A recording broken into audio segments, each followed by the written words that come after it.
अद्भुत, आश्चर्यजनक किंतु सत्य घटना। श्री रमाकांत खरे शांति कुंज हरिद्वार से अपना अनुभव बताते हुए कहते हैं, मेरा बड़ा सौभाग्य रहा कि जब मैं 10वीं कक्षा में पढ़ रहा था, मिशन से हमारा परिचय हो गया। उसके बाद स्वाध्याय और जप का क्रम चल पड़ा। शिक्षा पूरी हो गई, विवाह इत्यादि हो गया। अपने पारिवारिक उत्तरदायित्वों की पूर्ति करने के साथ साथ मिशन की गतिविधियों में हिस्सा लेने लगा। 1993 अप्रैल माह की अखंड ज्योति में माताजी का संदेश पढ़ा, या तो अभी या कभी नहीं। उस लेख को पढ़ने के पश्चात बड़ी बेचैनी हुई।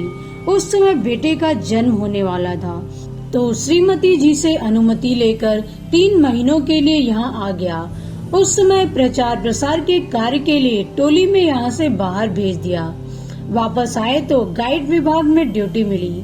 दोपहर 12:30 से 1:30 बजे तक मैं लोगों को माताजी से मिलने के लिए ले जाता था। माताजी के श्री चरणों में बैठने का वह आनंद किसी अनुभूति से कम नहीं है। 1 घंटा साक्षात माँ जगदम्बा के नजदीक बैठकर ऐसा लगता था जैसे जीवन में अब पाने की कुछ शेष नहीं रह गया। टोलियों में बराबर चलते रहने का क्रम बना रहा। साल में लगभग 225 दिन टोलियों में ही निकलते थे। जब से गुरुदेव से जुड़े हैं, लगभग 22 वर्ष का जो परिव्राजक कार्य का समय रहा है, उसमें बहुत सारी अनुभूतियां हैं। ऐसा लगता है कि गुरुदेव का आशीर्वाद काया के साथ छाया की तरह चल रहा है। अनेक बार गुरुदेव का प्रत्यक्ष संरक्षण अनुभव हुआ। ऐसी ही एक व्यक्तिगत जीवन की घटना है। बात उस समय की है जब मैं अपना बिजनेस कर रहा था। एक मित्र अलवर में रहते थे।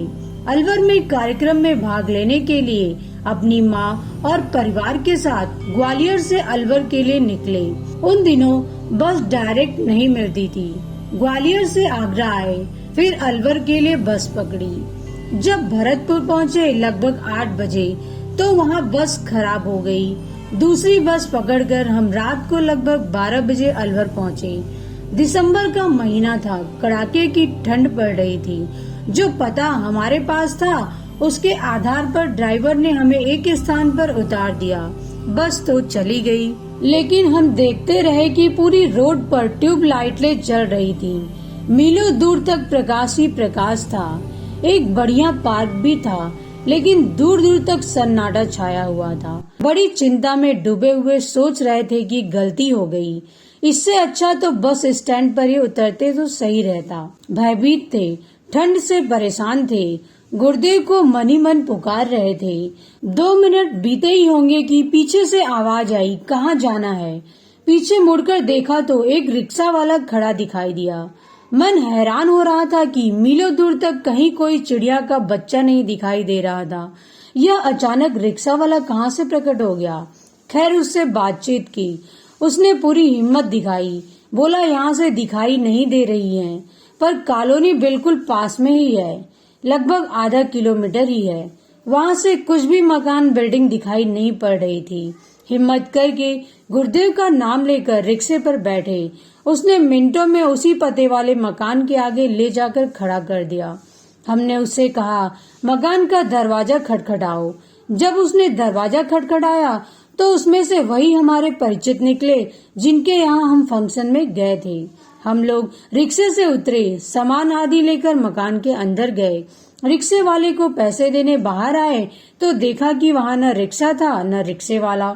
बस दूर दूर तक पसरा हुआ डरा देने वाला सन्नाटा था। बहुत दूर देखने का प्रयास किया, पर वहाँ कोई नहीं था। इस तरह वह अपनी उपस्थिति का अनुभव अनेक बार कराते रहे हैं। जितना ही इन घटनाओं के विषय में विचार करते हैं, मन श्रद्धा से सराबोर हो जाता है। जय महाकाल।